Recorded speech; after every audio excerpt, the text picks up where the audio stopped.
하나님, 마음의 평안을 전하는 설교자, 담배를 끊으라고 외치는 설교자, 기도하면 더 좋은 직업과 더 멋진 집을 얻을 수 있다고 전하는 설교자가 되지 않게 하소서. 대신 주 우리 하나님의 아름다움을 보고 그것을 전하는 설교자가 되게 하소서.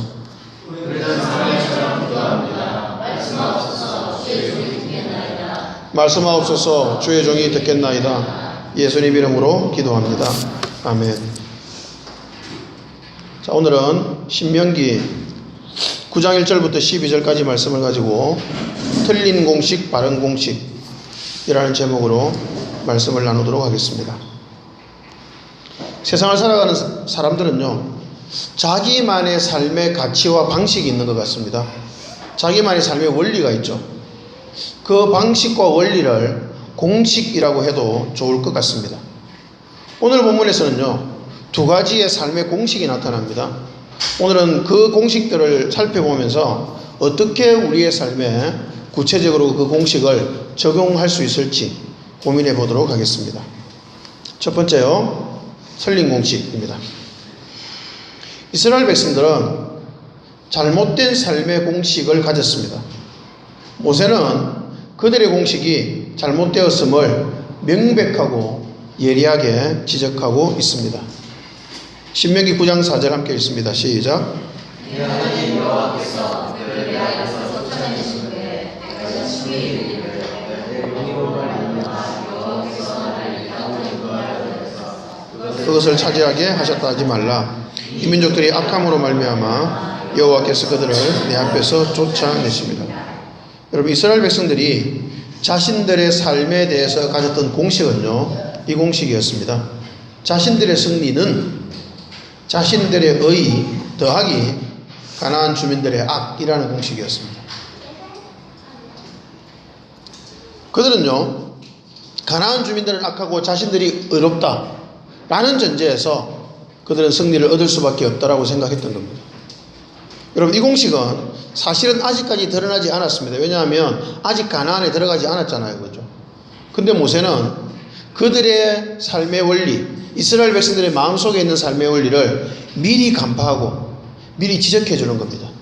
너희들은 이렇게 생각하고 있지. 그러나 이 공식은 틀린 것이다 라고 모세가 말을 해주고 있는 것입니다. 이스라엘 백성들은 안타깝게도요, 이 공식에서 끝내 벗어나지 못했습니다. 역사가 많이 지나서 예수님 시대조차도 이 공식이 그대로 나타났습니다. 바리새인들은 자신이 율법을 잘 지키는 어떤 사람이라고 생각했을까요? 의로운 사람이라고 생각했습니다. 바리새인들이 나타날 때까지 그 전에 엄청난 사건들이 있었거든요. 이스라엘 백성들이 죄를 짓고 하나님 징계를 받고 결국은 포로로 잡혀가고 돌아오고 다시 성전을 세우고 어마어마한 일들을 겪었음에도 불구하고 예수님 시대의 바리새인들은 여전히 그러한 생각을 가지고 있었다는 것입니다. 여러분, 바리새인들은요, 율법 교사였습니다. 그 점을 감안한다면 바리새인들에게서 율법을 배운 이스라엘 백성들은 어떤 공식을 갖고 있었을까요? 똑같은 공식을 갖고 있었을 겁니다.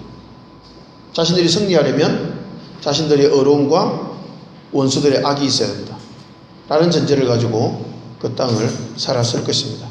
당연히 이스라엘 백성들의 노력은 어디에 집중이 되었을까요?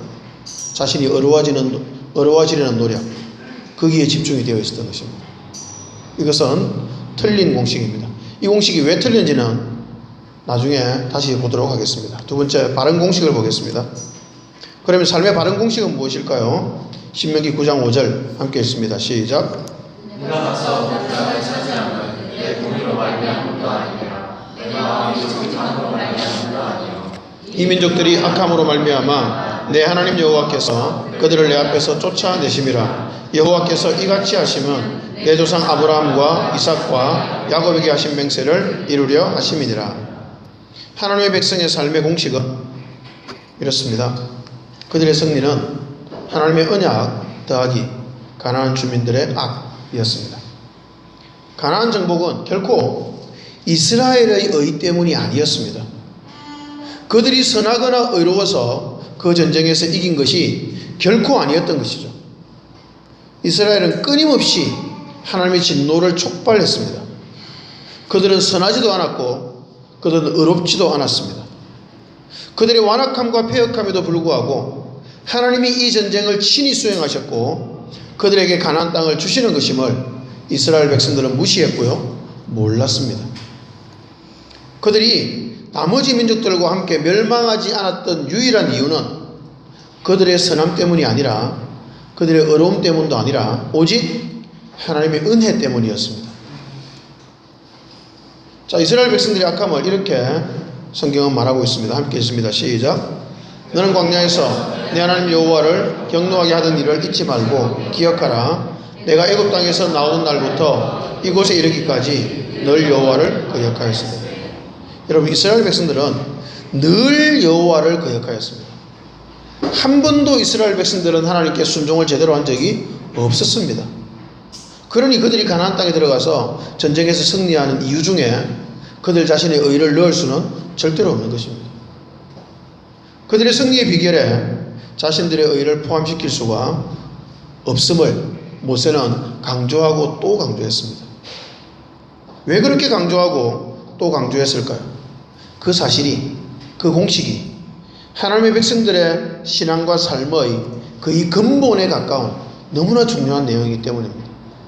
그들의 의가 아니라 하나님의 언약이 그들의 승리의 근거라는 사실을 이스라엘 백성들은 알아야만 했던 것입니다. 그리스도인의 의를 살펴보도록 하겠습니다. 이 두 가지 공식과 연결해서 현대의 그리스도인들의 삶에 대해서 생각을 해보아야 되겠습니다. 그리스도인들은 의가 있을까요? 없을까요? 그리스도인들이 영생을 얻는 것에는 그리스도인 자신의 의가 포함이 될까요? 되지 않을까요? 그리스도인은 의인일까요? 죄인일까요? 저는 이 명제가, 이 질문이요, 제가 중고등학교 그리고 대학생 때 굉장히 중요한 질문이었습니다. 30대 때도 계속 고민했던 것 같아요. 나는 그리스도인으로서 의인인가 죄인인가? 제가 왜 그걸 계속 고민했냐면요, 아무도 정확하게 가르쳐주는 사람이 없었습니다. 아마 다 비슷하실 거예요. 의인인가 죄인인가 헷갈릴 거예요. 어떤 때는 의인이기도 하고 어떤 때는 죄인인 것 같고 한없이 죄인인 것 같고 의인이라고 말하기 뭔가 찝찝한 것 같고 계속 그게 헷갈릴 수가 있을 것입니다. 사실은 이 부분이요, 가장 중요한 핵심적인 신앙적인 요소인데 이 부분조차도 제대로 정리 못한 채로 저도 수십 년을 신앙생활을 해왔던 것입니다. 여러분, 그리스도인의 구원의 근거는 당연히 예수 그리스도의 십자가입니다. 주님의 죽으심이 나의 죄를 대신해서 값을 치렀기 때문에 우리는 어떻게 됐을까요? 의로워졌습니다. 우리는 예수 그리스도의 십자가 피로 의로워진 거죠. 그러면 우리는 의인일까요? 주님의 죽으심 때문에 우리는 죄에서 해방이 되었고 의를 얻었습니다. 놀랍게도 우리는 영생을 얻었죠. 그러면 이제 구원을 얻었다고 확신하는 저는, 그리고 여러분은 의인일까요? 죄인일까요? 예수를 믿게 된 우리는 은근히 이런 공식을 가지고 있는 것 같습니다. 어떤 공식이냐면 나의 승리, 나의 구원은 나의 조금의 의 더하기 원수의 악이라는 공식 말입니다. 죄가 있는 것 같기도 하고 그렇다고 완전히 죄인인 것 같지는 않아서 약간의 의의는 있지 않을까라고 생각하는 교인들이 굉장히 많은 것 같습니다. 여러분, 그러나 이 공식은 명백하게 오류입니다. 그리고 착각입니다. 그러면 우리의 삶의 공식은, 그리스도의 삶의 공식은 무엇일까요? 여전히 우리는 모세의 충고대로 이 나의 승리의 등식에 나의 의는 한 톨도 들어갈 수가 없습니다. 여전히 우리의 승리는요, 하나님의 언약 더하기 원수의 악입니다. 여러분, 이 공식은 모세시대뿐 아니라 오늘날 우리에게도 똑같이 적용되는 공식이라는 것입니다. 나의 승리는, 나의 구원은 하나님의 언약 더하기 원수의 악이라는 것입니다. 여러분, 사람은 언제나 죄인입니다. 사람은 의인이 결코 아닙니다. 사람은 언제나 죄인이에요. 왜냐하면 결코 죄에서 한 발자국도 벗어날 수 없기 때문입니다. 죄에서 벗어나려고 발부둥 쳐봐도 죄에서 완전히 벗어나는 것은 불가능합니다. 우리의 마음이 죄로 끌려가는 것을 우리는 늘 보지 않습니까? 그래서 그리스도인도 당연히 언제나 죄인입니다. 죄인됨에서 한 발자국도 벗어나지 못한 자신의 모습을 우리는 매일매일 발견합니다. 만약에 그걸 발견하지 못해서 내가 죄인이 아니라는 생각이 든다면 우리는 예수를 잘못 믿고 있는 겁니다.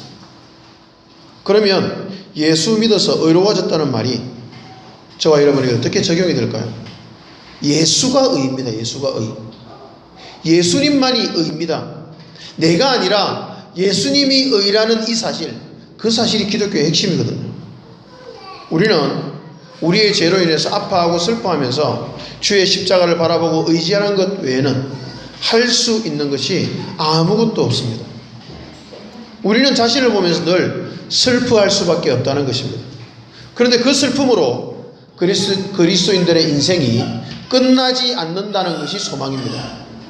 자신의 죄인됨 앞에서 절망하고 울고 슬퍼하며 예수 그리스도의 십자가를 바라보고 의지하는 그 모습을 보시고 하나님은 우리를 의롭다고 칭해 주십니다.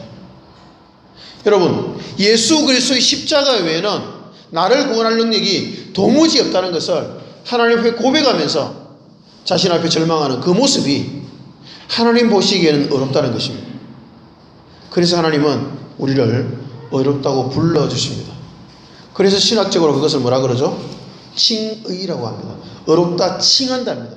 여러분, 그리스도인은요, 의인이 아니라 어렵다 칭함을 받는 존재입니다.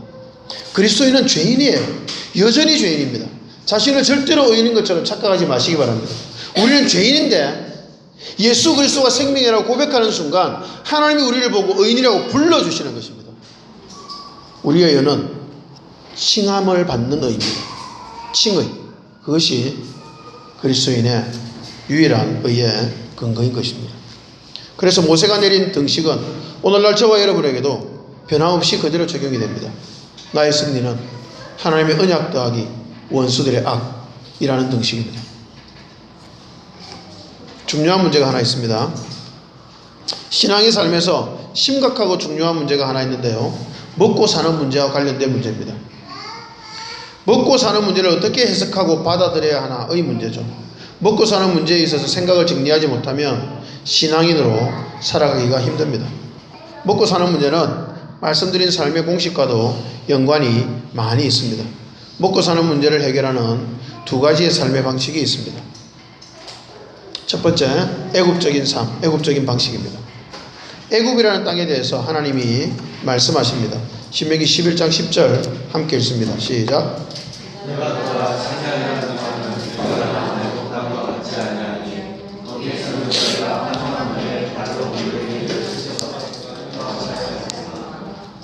애굽 땅은 평지였습니다. 그리고 나일강이라는 거대한 젖줄기를 가진 땅이었습니다. 이 말은 무엇을 의미할까요? 나일강의 강물을 끌어서 대기만 하면 얼마든지 곡식을 자라게 할 수 있다는 의미입니다. 그래서 성경은 발로 물을 댄다라고 기록하고 있는 것입니다.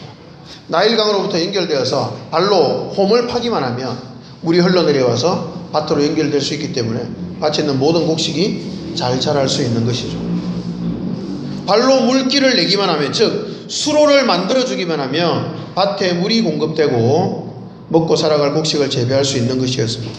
그래서 애굽에는 많은 노예가 필요했습니다. 왜 그럴까요? 엄청난 수로를 만들어야 됐거든요.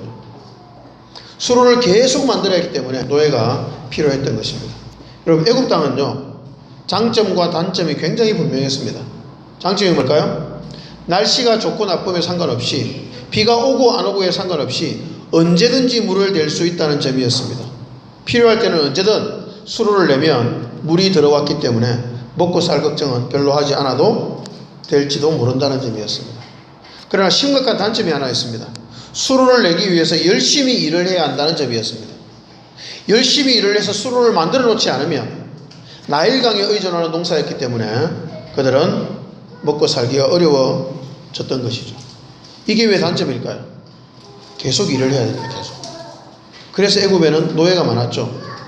노예들은요, 죽도록 일을 해야 됐습니다.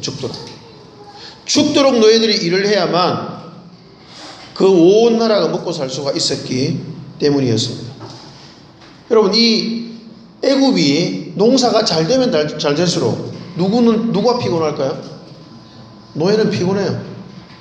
곡식이 많아지면 이제 뭐 해야 될까요? 곡식을 저장해야 되잖아요. 곡식을 저장할 창고를 지어야 되죠. 근데 출애굽기에 보면 그것을 애굽의 국고성이라고 합니다. 국고성. 고자가 창고할 때 고자잖아요. 저장한다는 말입니다. 국고성이 뭐냐면 성을 지어서 그 성 안에 곡식을 저장한다는 말입니다. 농사가 너무 잘 돼서 너무 풍요로우니까 이제 곡식을 저장해놔야 되잖아요. 그러면 노예들은 농사를 짓기 위해서도 엄청난 노동을 계속해야 되고 국고성을 짓기 위해서 또 노동을 해야 되는 거죠. 계속 노예가 필요했던 것입니다. 여러분, 그것이 애굽적 삶의 단점입니다. 계속 일을 해야 되고요. 죽도록 일을 해야 되고요. 일이 본질이 돼야 됩니다. 그러지 않으면 그 사회는 돌아갈 수가 없는 것이죠. 출애굽기 1장 11절 함께 읽습니다. 시작. 그들을 그들 위에 세우고 그들에게 무거운 짐을 씌워 괴롭게 하여 그들에게 발을 위하여 무거운 짐을 지어 괴롭게 했죠. 노예들은 무거운 짐을 지고 괴로울 수밖에 없는 땅, 그 땅이 바로 애굽이었습니다. 게다가 이제 국고성 비돔과 람셋을 건축하기까지 했으니 얼마나 힘이 들었을까. 이스라엘 백성들은 애굽적 삶의 피해자들이 되었습니다.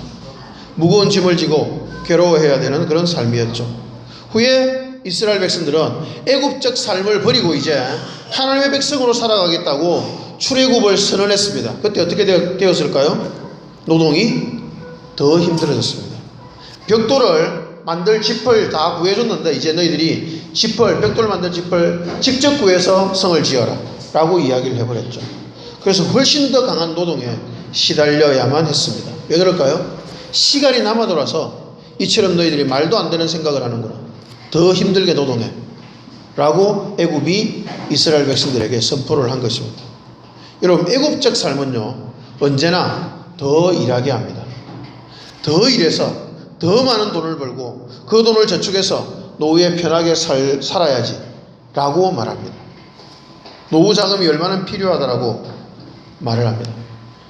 제가 아는 어떤 후배의 형이 의사였습니다. 의사 부부였죠. 형도 의사, 형수도 의사. 그런데 그 두 사람이요 너무너무 전략하면서 사는 거예요. 너무너무 전략하면서 사는 거예요. 어느 정도인가 하면 온 식구가 모여서 고기를 먹는데 10명 정도가 모였답니다. 이게 한 10년쯤 전에 이야기네요. 10명 정도가 모였는데 이 의사인 자기 형 집에 모였는데 이 형이 2만 원을 주답니다. 2만 원을 주면서 고기 좀 사와 이러더랍니다. 아무리 10년 전이어도 2만 원 가지고 10명이 먹을 고기를 사오라니 형이 너무한 거 아니냐고. 그러니까 형은 도대체 그 많은 돈을 벌어서 뭐 하냐고. 그 의사 월급이 1,500이었고 형수가 1,000만 원 벌고 뭐 이랬다 이야기하더라고요. 그 많은 돈을 벌어서 다 뭐 할 거냐고. 그러니까 돈 아껴야 된다고. 노후를 위해서 돈을 모아야 된다고. 그렇게 이야기를 하더랍니다. 노후 자금이 도대체 얼마나 필요하냐 물어보니까 적어도 10억은 현금으로 갖고 있어야 된다 이렇게 이야기를 했답니다. 그래서 2만 원 주더래요. 그래서 2만 원 들고 그 마트에 가서 자기 돈 3만 원을 보태서 고기를 샀다 하더라고요. 그 의사는 차를요 아반떼 10년 된 아반떼를 타고 다녔고요. 그 트렁크에 골프는 치는데 골프채를 넣고 다녔는데 골프채가 차값보다 더 비쌉니다. 그리고 그 와이프 대신에 형수는 아반떼 밑에 뭐죠? 베르나 12년 된 베르나를 타고 다녔답니다. 그렇게 아끼면서 노후 자금을 그렇게 목숨 걸고 모았답니다. 여러분, 애굽적 삶의 대표적인 모습입니다. 애굽적 삶은요 일을 하고 또 일을 하는데 계속 돈을 버는데 나중을 위해서 계속 돈을 모아라고 이야기합니다. 다시 말하면 하나님이 없어도 얼마든지 먹고 살 수 있도록 잘 준비해라. 그것이 애국적 삶의 모토입니다. 우리는 생각보다 자본주의의 가치관에 깊이 물들어 있기 때문에 자본주의적 가치관에서 벗어나기가 어려운 것 같습니다. 자본주의에서 사람은 뭐 하는 존재일까요? 자본주의잖아요. 이름에 자본이 들어가잖아요. 사람을 뭐로 볼까요? 돈으로 봐요. 자본이 사람의 목적과 가치입니다. 즉 사람은요 돈 버는 존재입니다.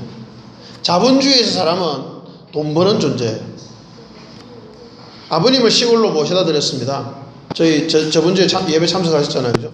시골로 이제 차로 모셔다 드리면서 아버님께 제가 말씀을 드렸죠. 아버님이 워낙 시골에서 안 움직이려고 하세요. 자식들 집에 좀 오고 이러시면 제가 교회도 좀 모시고 오고 이럴 건데 자식들 집에 오시려고 하지 않아요. 너무 불편해 하시더라고요. 그래, 아버지 이제 자식들 집에 좀 자주 오세요 라고 말씀드렸죠. 아버지를 보고 사니까 얼마나 좋은지 모르겠습니다. 아버지도 자식이 눈앞에 얼쩡거리고 돌아다니니까 기분이 좋으시죠? 그러니까 기분 좋다 이러시더라고요. 자주 좀 오세요 이러니까 아버님이 이렇게 말씀하셨습니다. 이제 나는 늙어서 아무짝에도 쓸모없잖아. 그렇게 말씀하시더라고요. 참 마음이 아팠습니다. 자본주의의 가치관을 그대로 대변하는 말씀입니다. 이제 늙어서 아무짝에도 쓸모없잖아. 제가 가슴이 아파서 이렇게 말씀드렸습니다. 아버지, 살아계시는 것만으로도, 아버지가 우리를 사랑하신다는 그 사실만으로도 아버님의 쓸모는 너무 많으십니다. 그러니 아버지가 미소를 지으시더라고요. 우리 아들들은 너무 착해 이러면서. 하나도 안 착하거든요. 그렇게 말씀하시더라고요. 여러분, 자본주의가 사람의 가치를 얼마나 말살하는지 모릅니다. 사람의 쓸모는 무엇일까요? 자본주의를 살아가는 사람들은 너무 쉽게 생각합니다. 그 사람의 능력이라고요. 그 사람의 능력이란 무엇을 염두에 두고 있는 것일까요? 돈입니다. 돈 버는 능력으로 사람의 가치를 평가하는 거죠. 자본주의의 가치관에 심각하게 오염되어서 우리는 자신도 모르게 그 생각이 너무 당연하다고 생각하면서 살고 있는 것은 아닌지 염려스럽습니다. 여러분, 사람은 왜 살까요? 먹고 살기 위해서 산다 라고 대답하는 요즘 젊은이들이 많이 있습니다. 대안학교에서 한 선생님이 학생들에게 너는 왜 사니? 그러니까 잘 먹고 잘 살려고 살아요. 그렇게 대답하더라고요. 여러분, 이게 말이 안 되잖아요. 어떻게 사는 목적이 잘 먹고 잘 사는 건 사는 목적이 사는 거래. 말이 안 되잖아요. 우리가 이 땅에 보내졌다는 것은 분명히 삶의 목적이 있다는 말이거든요. 근데 삶의 목적이 그냥 사는 거래. 아무 의미가 없다는 말이잖아요. 목적도 없다는 말이잖아요. 자본주의는 사람을 그렇게 만듭니다. 잘 먹고 잘 살기 위해서 살도록 만들죠. 그렇게 살지 않으면 어떻게 할까요? 자본주의는요. 그렇게 살려고 부추기고 강요합니다. 만약에 그렇게 살지 않으면 주변에 많은 사람들이 당신 이상하다라고 말을 하는 거예요. 그러니 이상하다는 말을 들으면서 또 어떻게 해요? 다시 강요해서 그 삶의 방식으로 들어가게 몰아붙입니다. 야, 돈 벌어야지. 너 돈 벌기 위해 살아야지. 왜 돈을 안 벌어? 왜 사람 가치가 땅바닥에 떨어지도록 그렇게 쓸모없이 살아가는 거예요? 그렇게 말하는 겁니다. 자본주의는요, 일을 해서 돈을 버는 것, 그것이 사람의 유일한 가치라고 그렇게 말하고 있습니다. 그것이 바로 애국적 삶입니다. 애국적 삶. 우리는 지금까지 애국적 삶에 익숙해져서 살아왔을 것입니다. 애국적 삶은 그리스도인이 살아가야 될 삶의 방식은 절대로 아닙니다. 여러분, 그리스도인은 애국적으로 살아가면 안 됩니다. 여러분, 세상에서 특히 오늘날 자본주의에서 삶을 착취하는 방법입니다. 일의 노예가 되어라, 돈의 노예가 되어라, 자본의 노예가 되어라, 그리고 의미 없이 죽어가라. 그게 자본주의가 사람을 끌어가는 방식입니다. 여러분, 이런 과정에서요, 소위 능력 있는 사람, 돈이 많은 사람, 이 사람은 이제 어떻게 될까요? 스스로를 옳다고 생각합니다. 여러분, 제가 만나본 돈 많은 사람, 능력 있는 사람들을 다 생각해보면 한결같이 본인의 삶의 방식을 너무나 옳다고 생각해요. 그래서 자기 자식이나 주변 사람들에게 그 삶의 방식을 강요합니다. 그렇게 살지 않으면 틀렸다고 말하고, 그렇게 살지 않으면 무시하고, 그렇게 살지 않으면 핍박합니다. 왜요? 자기가 옳거든요. 여러분, 아까 처음에 틀린 삶의 공식을 봤죠? 뭐가 들어갑니까? 자신의 의가 들어가요. 의. 옳음입니다. 옳음. 내가 옳아. 나의 삶의 방식이 옳아. 그렇게 생각하는 겁니다. 애국적 삶의 방식은 반드시 자신의 삶이 옳다라고 생각합니다. 저항이라는 책을 쓴 오스키니스라는 박사가 이런 말을 했습니다. 함께 읽어보겠습니다. 시작. 기독교가 받은 지금까지의 어떤 핍박보다 지금 받고 있는 핍박이 비교할 수 없이 더 크다 라고 이야기했습니다. 여러분, 이 말이 좀 이상하죠? 웬 핍박? 지금 여러분은 기독교 예수 믿는다고 핍박을 받고 계신가요? 그런 사람 거의 없잖아요. 근데 웬 핍박이죠? 여러분, 이 핍박은요, 일상의 섬이든 현대성의 핍박입니다. 현대성의 핍박. 현대성은 세속적이고 죄악적인데요, 과학 지식을 동반하기 때문에 굉장히 큰 무기를 가지고 있습니다. 과학 지식을 사용해서 이렇게 살지 않으면 틀렸다고 계속해서 억압하고 강요하는 것이 핍박입니다. 여러분. 이 핍박은요, 그저 가벼운 핍박이 아니라 이때까지 존재했던 그 어떤 외부적인 핍박보다 더 무섭고도 강한 핍박입니다. 왜 그럴까요? 너무나 간단하게 칼로 위협하지 않고서 너무나 간단하게 스스로 무너지게 만들기 때문입니다. 여러분, 너무나 많은 예수 믿는 사람들이 돈의 위협 앞에 너무나 간단히 스스로 무너져 버리더라고요. 우리의 일상의 섬이든 현대성이라는 핍박, 자본이라는 핍박, 편리함이라는 핍박 등을 인지해야 합니다. 이것이 애국적 삶의 방식이라는 핍박들입니다. 그래서 그리스도인은 애국적 삶에서 벗어나야 합니다. 현대성, 세속성, 돈과 자본의 편리함이라는 핍박에서 벗어나야 합니다. 어떻게 벗어날 수 있을까요? 이런 애국적 삶이 아니면 어떤 삶이 있을까요? 그런 삶이 있기나 한 것일까요? 그렇지 않은 삶을 우리는 과연 살아갈 수가 있을까요? 그런 삶은 성경에서 있다라고 말을 하고 있고요, 그런 삶을 살아가라고 말하고 있습니다. 그 삶은 가나안적 삶입니다. 애국과 다른 삶의 방식을 가나안적 삶이라고 부를 수 있을 것 같습니다. 여러분, 가나안 땅은요, 산지 땅이었습니다. 산지였습니다. 산지. 산이 있고 골짜기가 있었거든요. 여러분, 산이 있고 골짜기가 있으면 수로를 만들 수 있을까요? 없을까요? 요즘은 만들 수 있겠죠. 요즘 펌프가 있으니까요. 근데 펌프가 없던 그때에는 수로를 만드는 것 자체가 불가능합니다. 그죠? 그러니 어떻게 해야 농사를 지을 수 있을까요? 비가 내려야만 농사를 지을 수 있습니다. 적당한 때에 적당한 양의 비가 내리지 않으면 농사를 지을 수가 없는 것이죠. 그래서 신명기 11장에서는 가나안 땅을 이렇게 설명하고 있습니다. 함께 읽습니다. 시작. 너희가 건너가서 차지할 땅은 산과 골짜기가 있어서 하늘에서 내리는 비를 흡수하는 땅이에요. 여러분, 땅이 비를 흡수한다라고 이야기합니다. 머금고 있질 않아요. 다시 말하면 물이 그 땅에는 머금고 존재하고 대기할 수가 없다는 말입니다. 흡수하고 없어져 버립니다. 그러면 한번 비가 내리고 나면 그 다음에 물이 필요할 때는 어떻게 해야 되죠? 이제 또 비가 내려줘야 됩니다. 여러분, 적당한 때에 적당한 양의 비가 내리지 않으면 농작물이 어떻게 되죠? 애써 뿌리는 그 농작물들은 다 말라 죽어버립니다. 적당한 때에 비는 왔는데 너무 많이 와버리면 또 어떻게 되죠? 다 썩어버려요. 여러분, 이 땅도요, 장점과 단점이 굉장히 분명합니다. 잘못 생각하면 단점밖에 없는 거라고 생각할 수 있잖아요. 너무나 불편할 것 같잖아요. 그러나 장점과 단점이 굉장히 분명합니다. 단점은 뭐냐면 비가 내리지 않으면 농사 지을 방법이 없다는 점입니다. 사람의 힘으로 뭔가를 해볼 수 있는 게 너무나 제한적이라는 그 부분이 단점입니다. 장점은 뭘까요? 비가 적절한 때에 적당히 내리기만 하면 물을 대기 위한 힘든 노력을 매번 할 필요가 없다는 점입니다. 그게 장점입니다. 애국 땅은요, 하나님이 없어도 먹고 살 수 있는 땅이었습니다만 가나안 땅은요, 하나님이 없으면 먹고 살 수 없는 땅이었습니다. 그게 가나안 땅의 특징입니다. 하나님이 눈을 부릅뜨고 그 땅을 지켜보시다가 적당한 때에 적당한 양의 비를 내려주셔야만 먹고 살 수 있는 땅, 그 땅이 가나안 땅이었습니다.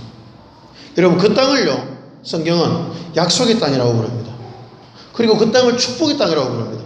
여러분, 애굽 땅이 축복의 땅이 아니에요. 곡식이 초가 생산되어서 잉여농산물이 있어서 국고성을 쌓고 거기에 곡식을 저장해두는 그 땅이 축복의 땅이 아니라요, 적당한 때에 적당한 양의 비가 내려주지 않으면 망할 수밖에 없는 땅, 그 땅이 축복의 땅입니다. 그리스도인은요, 그 땅이 축복의 땅임을 믿는 사람이 그리스도인입니다. 여러분, 정말 우리가 쓰고 남을 만큼 많은 돈을 저축해놓고 저장해놓고 쌓아놓고 그렇게 살아가는 삶이 복된 삶이 결코 아니란 말입니다. 그렇게 살아가는 사람 치고 예수 잘 믿는 사람 없습니다, 여러분. 그래서 예수님 말씀하시죠. 부자가 천국에 들어가는 것이 어떻다고요? 낙타가 바늘기로 들어가는 것보다 어렵다고 이야기합니다. 정말 그렇습니다, 여러분. 가나안 땅은요, 하나님께 매달리지 않으면 달리 방법이 없는 땅이었습니다. 여러분, 별로 좋아 보이지 않잖아요. 스스로 먹을 것 해결하고 쌓아두어서 먹고 살 걱정이 없는 삶이 훨씬 더 멋있고 좋아 보이지 않습니까? 그러나 여러분, 좋아 보이지 않는 이 삶이 그리스도인의 삶의 올바른 방식입니다. 자본주의는 찌질하게 하나님께 매달릴 필요가 없는 삶, 스스로 노력해서 얼마든지 먹고 살아가는 삶을 옳다고 말합니다. 그 삶을 당연하다고 말할 것입니다.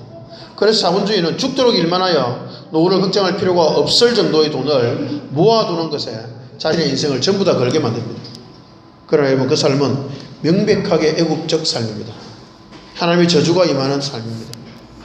그리스도인은 영적인 출애굽을 한 사람들입니다. 출애굽이란 말은 애국적 삶에서 탈출했다는 말입니다. 여러분, 우리가 그리스도인이란 말은 이제 더 이상 애국적인 삶을 살지 않겠다라고 선포한 것입니다. 출애굽했잖아요. 더 이상 애국적인 삶을 살아가지 않는 사람, 그 사람이 그리스도인입니다. 가나안적인 삶을 살아가는 사람들이 그리스도인이죠. 내 힘으로 죽도록 일을 해야만 먹고 살아가는 삶이 아니라 평생토록, 우리의 평생토록 매 순간 하나님의 도우심을 바라보고 살아가는 사람들, 일 수밖에 없는 사람이 그리스도인입니다. 물론 이 말은 오해하지 마시기 바랍니다. 일을 하지 말라는 말이 전혀 아닙니다. 여러분, 가나안에서는 이스라엘 백성들이 일을 해야 될까요? 하지 말아야 될까요? 해야 됩니다. 그래서 뭘 해야 되죠? 땅을 갈아야 되고요. 씨를 뿌려야 됩니다. 그리고 잡초를 뽑아줘야 됩니다. 일을 해야 돼요, 계속요. 근데 무엇 하나는 하나님께 의지해야 되죠? 물 하나는 하나님께 의지해야 되는 그런 땅이죠.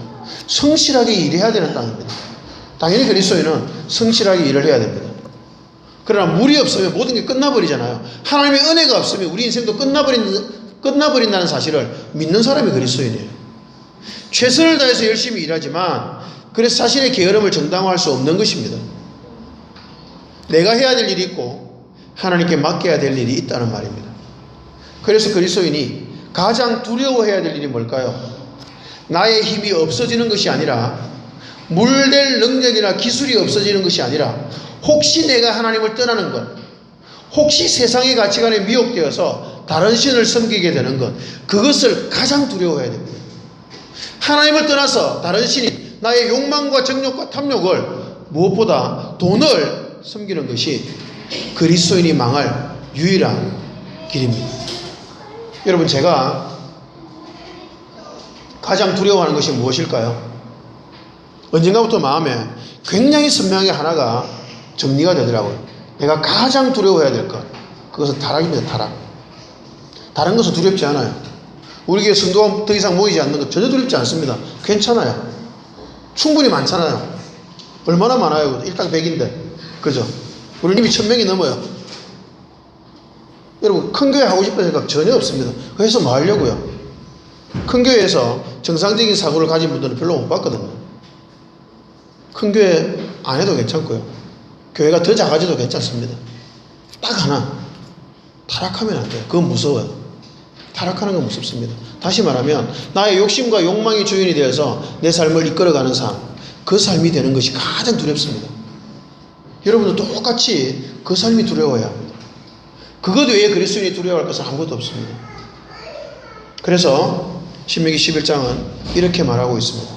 함께 읽습니다. 시작. 너희는 스스로 삼가라. 두렵건대 마음이 미혹하여 돌이켜 다른 신들을 섬기며 그것에게 절함으로 여호와께서 너희에게 진노하사 하늘을 닫아 비를 내리지 아니하여 땅이 소산을 내지 않게 하심으로 너희가 여호와께 주신 아름다운 땅에서 속히 멸망할까 합니다. 여러분, 속히 멸망하는 방법이 딱 이겁니다. 마음이 미혹되어서 돌이켜서 하나님을 떠나는 것입니다. 자신의 탐욕대로 살아가는 것입니다. 그러면 하나님이 하늘을 닫아버립니다. 비를 내리지 아니하세요. 그러면 우리는 옛날과 비교할 수 없는 너무나 큰 어려움에 빠질 수밖에 없는 것입니다. 여러분, 제가 여기 예배당을 지어서 꾸며서 들어오면서 가장 먼저 가진 생각이 뭔지 아세요? 말씀 하나에만 목숨 걸면 하나님은 우리의 삶을 책임지시는구나 하는 믿음입니다. 여러분, 이 믿음은 정말 놓치지 맙시다. 이것이 우리의 생명이고요, 여러분의 생명이고 우리 말씀예배교회의 생명입니다. 그거 놓치면 말씀예배교회가 존재할 이유가 없어요. 저도 목회자로 살아갈 이유가 전혀 없습니다. 저는 그거 하나에 목숨 걸고 살아볼 작정이거든요. 왜냐하면 그것만이 우리 생명이거든요. 가장 두려워할 것, 그것은요, 우리가 하나님을 버리고 떠나는 것입니다. 내 욕심과 탐욕에 매여서 하나님을 잊어버리는 것, 그것이 가장 무서워할 일입니다. 결론을 내리겠습니다. 그리스도인은 어떤 마음자세로 살아야 할까요? 우리의 승리의 요건을 무엇으로 삼아야 할까요? 먼저 틀린 공식을 버려야 합니다. 틀린 공식은 나의 승리는 나의 조금의 의 더하기 원수의 악함이라는 공식입니다. 이 공식은 틀렸습니다. 다시 말하면요, 나의 의를 쌓으려는 노력, 그것이 틀렸다는 것입니다. 여러분, 나의 의가 들어간 이 공식이 사람의 마음에는 들 수 있거든요. 왜요? 자신의 삶을 자신이 컨트롤할 수 있잖아요. 그래서 마음에 듭니다. 그러나 이렇게 하면 반드시 망합니다. 반드시 망합니다. 애굽적 공식입니다. 나의 힘과 의가 공식에 들어가는 삶은 틀린 삶이 됩니다. 왜냐하면 여러분 명심하십시오. 나의 의가 조금이라도 들어가는 순간 삶의 모든 공식은 비틀어져 버립니다. 비틀어져 버려서 정답이 나오지 않아요. 정답이 뭐죠? 나의 승리입니다. 나의 승리라는 정답이 나올 수가 없다는 말이에요. 공식이 비틀어져 버려요. 결국은 망하게 됩니다. 왜 망하게 될까요? 나의 의가 들어가면요, 반드시 교만해지거든요. 반드시 교만해져서 반드시 삶은 망합니다. 나의 힘과 의를 쌓아가는 것은 죽음의 길입니다. 나의 의에 집중하면 어떤 일이 생기냐면요, 이런 일이 생깁니다. 반드시 남이 나보다 못하게 여겨집니다. 남이 나보다 못해요. 저 사람은 나보다 이런 면에서 못해. 저 사람은 나보다 이런 면에서 못해. 그런 마음이 생기는 거죠. 또 반대쪽으로는요, 어떤 마음이 생기냐면 나보다 훌륭한 사람들이 보입니다. 그럼 반드시 열등감에 시달려요. 여러분, 애굽적 삶의 공식의 특징은 사람에게 열등감과 교만을 가져다 주는 겁니다. 저도 옛날에 부러워하던 열등감에 조금 시달렸던 사람이 있었습니다. 교회 내에 있던 굉장히 부자인 장로님이었습니다. 신앙 좋아 보이는 장로님. 예수 안 믿는 부자는 전혀 안 부럽더라고요. 근데 예수 잘 믿는데 굉장히 부자예요. 너무 부러웠습니다. 왜 부러웠을까요? 열등감이었거든요. 그 말은 제 속에도 나의 의가 삶의 공식으로 들어가 있었다는 말입니다. 여러분, 그 삶은 빨리 수정해야 됩니다. 여러분, 만약에 이런 열등감과 교만이 내 속에 생긴다면요, 아, 이것은 애굽적 삶의 공식의 증거이구나 라고 생각하고 빨리 수정해야 돼요. 빨리 수정해야 됩니다. 그러면 어떤 공식을 가져야 한다고 말씀을 드렸습니까? 나의 승리는 하나님의 언약 더하기 원수의 악함이라는 공식입니다. 이 세상은 악이 넘치는 세상입니다. 악한 자들이 더 악한 자들을 이기고 정복하고 망하게 하는 세상입니다. 힘 없는 사람을 힘 있는 사람이 착취하는 세상이고요, 힘 있는 사람을 더 힘 있는 사람이 착취하는 세상입니다. 한마디로 이 세상은 악한 세상입니다. 여러분, 이 공식에서요, 절대로 변치 않는 요소가 있는데 그것은 원수의 악함입니다. 세상은 악해요. 변하지 않습니다. 근데 변수가 있잖아요. 그 변수는 빨간색으로 된 겁니다. 변수가 뭘까요? 하나님의 언약이 변수예요. 내가 하나님의 언약을 붙드느냐 나의 의를 붙드느냐, 이것이 변수란 말입니다. 그것이 우리의 삶을 승리하게 만드느냐 실패하게 만드느냐를 가늠하는 변수인 것입니다. 여러분, 이 공식을 비교해보면 변수가 하나밖에 없는 것입니다. 하나님의 언약이 머무느냐 언약에서 도망치느냐, 그것이 우리의 인생의 유일한 변수입니다. 우리가 매달릴 것은 오직 하나님의 언약뿐입니다. 하나님의 언약만이 우리의 살 길입니다. 우리 자신의 의, 그런 것은 존재할 수가 없습니다. 우리는 아담의 원죄를 물려받은 태생부터 죄인인 사람들입니다. 그런데 어떻게 의가 있을 수 있겠습니까? 그래서 우리의 싸움은 평생토록 한 가지밖에 없습니다. 이 두 가지 공식 중에서 어떤 공식을 선택하느냐입니다. 이 두 가지 공식 중에서 변수인 나의 의를 붙드느냐 하나님의 언약을 붙드느냐, 그것이 우리의 평생의 숙제인 것입니다. 언약 아래 머무는 삶이란 가나안적 삶입니다. 가나안적 삶. 내 힘이 아니라 하나님의 도우심으로 살아간다는 생각이 가장 중요합니다. 내 삶의 근원적인 힘이 오직 하나님께로부터 나온다는 사실을 명심하면서 살아야만 합니다. 여러분, 세상에서 가장 불행한 사람, 가장 불행한 그리스도인이 누굴까요? 자기 능력만큼 사는 사람입니다. 자신의 능력만큼 사는 사람이 가장 불쌍한 사람이에요. 제가 제 능력만큼만 산다면 저는 세상에서 가장 불쌍한 사람이에요. 그럼 어떻게 살아야 멋진 인생이 될까요? 하나님의 도우심만큼 사는 사람입니다. 여러분, 저는 이까지 걸어온 인생이요, 하나님의 도우심이라는 단어 아니면 설명이 안 됩니다. 설명이 안 돼요. 전혀 설명이 안 됩니다. 여러분도 그러실 거예요. 여러분도 하나님의 도우심이 아니면 어떻게 여러분 인생이 설명이 되겠습니까? 그죠? 여러분, 명심하십시다.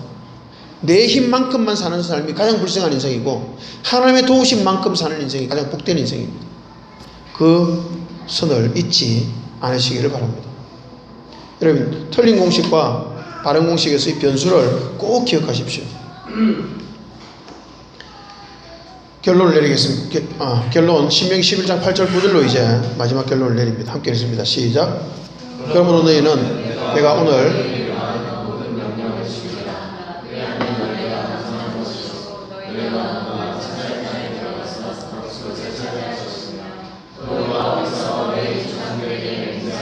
그들과 그들의 후손에게 주리라고 약하신 땅, 곧 젖과 꿀이 흐르는 땅에서 너희의 날이 장구하리라. 여러분, 제가 영어를 입시 영어를 애들한테 오랫동안 가르쳤잖아요. 입시 영어에서 그러므로라는 연결사가 나오거든요. therefore라는 연결사 그러므로 나오면 결론 요약 연결사라고 말합니다. 그러므로라는 단어가 쓰였잖아요. 결론이요 요약이란 말입니다. 가장 중요한 말씀이라는 말이죠. 모세가 지금 가장 중요한 말씀을 하고 있습니다. 뭘 하라고 하죠? 하나님의 명령을 지키라. 하나밖에 없습니다. 사람이 해야 될 것은 하나님의 명령을 지키는 것밖에 없어요. 그럼 어떻게 된다고요? 강성하게 될 것이다. 그리고 그 땅에서 장구하게 살게 될 것이다. 이렇게 말합니다. 여러분, 우리가요, 스스로 강성해지려고 노력하지 말아야 한다는 거예요. 내가 강성해지는 게 아니라, 강성은요, 저절로 되는 것입니다. 어떻게 하면요? 하나님의 말씀을 지키면. 내 힘으로만 먹고 사는 게 아니라 오직 하나님의 도우심만 바라보며 하나님의 명령을 지켜 행하는 삶, 말씀 하나에 우리 모든 것을 거는 삶, 그 삶이 그리스도인이 살아갈 유일한 방식이라는 것입니다. 우리는 삶을 묵상하자고, 묵상하는 것을 우리의 삶을 걸자고 함께 동의하고 있습니다. 그런데 말씀을 접하는 여러 가지 목적이 있죠. 어떤 분들은 말씀을 지식적으로 많이 아는 방향으로 말씀을 연구하고 배웁니다. 어떤 분들은 성경을 많이 알아서 자신의 신앙의 수준을 증명해 보이려고 하기도 합니다. 또 다른 목적으로 성경을 공부하는 사람들도 많이 있습니다. 여러분, 성경은 어떤 목적으로 연구하고 묵상해야 할까요? 그 목적은 굉장히 분명합니다. 말씀대로 살기 위해서입니다.